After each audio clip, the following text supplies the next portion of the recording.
दहेज, उसकी निगाहें कत्लगाह थी, उसका गुनाह ये था वो बेगुनाह थी। वो एक मिटी हुई सी इबादत बनी रही, चेहरा खुली किताब था, सहनाइयां उसे भी बुलाती रही, मगर हर मोड़ पर दहेज की कुर्बान गाह थी। वो रूह सौंप देना चाहती थी उसे, पर उस आदमी की निगाहें सिर्फ उसके बदन पर थी। तो वो है एक प्रकार को दहेज को कुरीति जो कोई बता सके कि क्या चीज है? कोई को नहीं बता, उन शायरियां दान घड़िया हुआ प्रश्न नहीं बता कोई थे ही बता दे तो मन तो बताना ही पड़ेगा जब तुम आयो।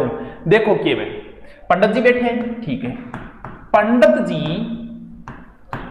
वर और वधु को 7 वचन लेगा, यानी बी टेम पंडित जी ही एक तरीकों दोनवान सोगन सिखवावे कि ए काम करना है।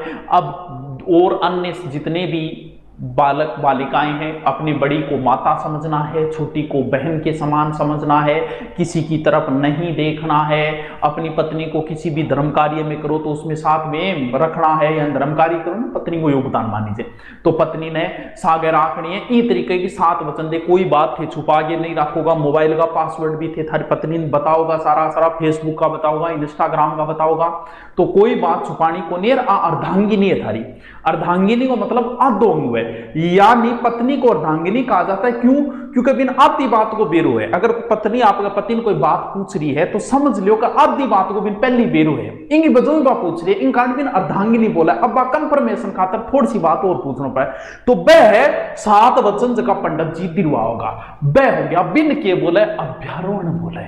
ओ लोग जी मन तो बेरो ही कोई बात नहीं बेरो, तो चल फेरा लो भाई, टाइम आ गया अभी फेरा हो, परनेत भी बोले फेरा, परनेत।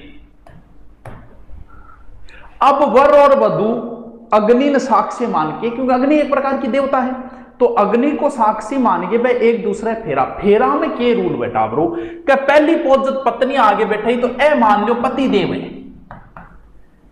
ए पति देव है, ठीक है, मुंडी सी सकला, तो ए पति देव है। अब पत्नी जब पहली आगे बैठेगी तो वहां इस साइड में बैठेगी, यानी वहां मांग हुकुम से दाई तरफ, फेर चालू होएगा फेरा, तो 3 फेरा में तो वधु आगे रहेगी, और चौथे फेरे में नावड़ले को, नावड़गे वो ओवरटेक मारेगो, ओवरटेक मार गए, और अब वर आगा आ जाएगा कौन से फेरे? चौथे फेरे।